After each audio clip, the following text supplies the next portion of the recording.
Hi there, this is Elmer Boutin at the Crossing of Marketing and IT. Merriam-Webster's dictionary defines serendipity as the faculty or phenomenon of finding valuable or agreeable things not sought for. And that kind of thing happens to me all the time when I'm dealing in social media. On Twitter, on Facebook, or even just Googling something, you tend to find things that you're not really looking for but that are still really cool. Now, being a guy from Detroit, that's where I grew up in the Detroit area, I have a bit of nostalgia for things that are from Detroit. You know, I still root for the Red Wings, I still root for the Tigers, I still like Verner's Ginger Ale, and I can pick that up in my local H-E-B, and I like going back there and having the things that are harder to find here in Texas. And one of them is Faygo Pop.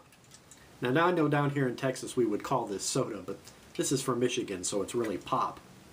My friend Alan Connect and I were talking about something, and I saw a tweet from Faygo, my Faygo, the company that makes the stuff, saying that, hey, there's a place in Dallas that sells Faygo. I'm like, cool. I don't live too far away from Dallas. Next time I go there, I'm going to go check them out. So I get on that store's website, and I take a look at it, and I think, wow, this is really neat. Next time I go up to Dallas, I'm going to get some Faygo.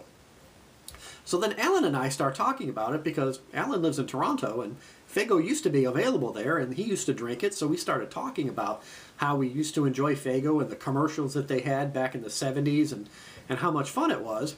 And the Faygo guys were jumping in every so often, kicking in a comment, when I get a direct message from somebody I know in Waco who says, hey, my wife's from the Detroit area and she loves Faygo and there's a store near Waco that sells it too.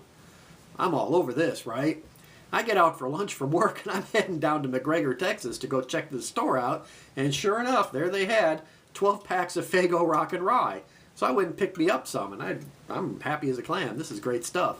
And I'm really enjoying this. Now, my friend Alan pointed out quite rightly, I could go on Amazon and buy this stuff and get it anytime I want. But there's just something about the treasure hunt of it all that made it a whole lot more fun to get it then and go pick it up at the store. It's something that's a little bit more rare. It's not something that I can just, like Verner's. I can go to H-E-B and get Verner's, and it's right up the street, and it's not a big deal. I still enjoy it, but this was more of a treasure. So, as marketers, we kind of have to look at this serendipity, this thing that just connects people together and helps us to find stuff.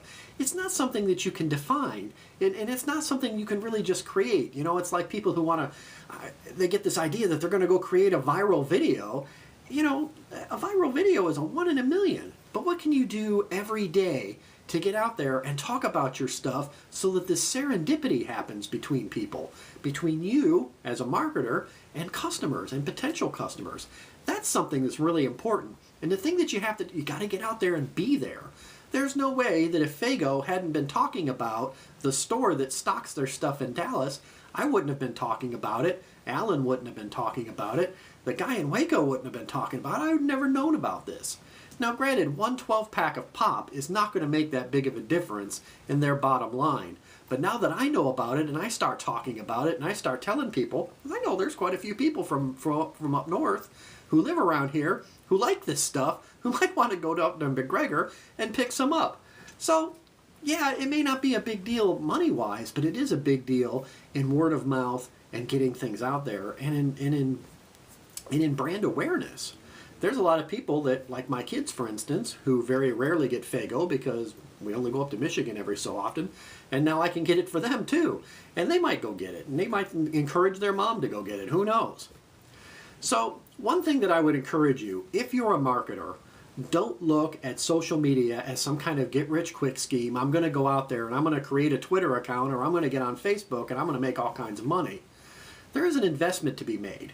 You've got to put some time in, and you've got to invest yourself into it. Because if you don't, these serendipity things aren't going to happen. You're not going to get out there and get people to find you. So you got to get out there and start making some connections, and that's really important. So that's my encouragement to you.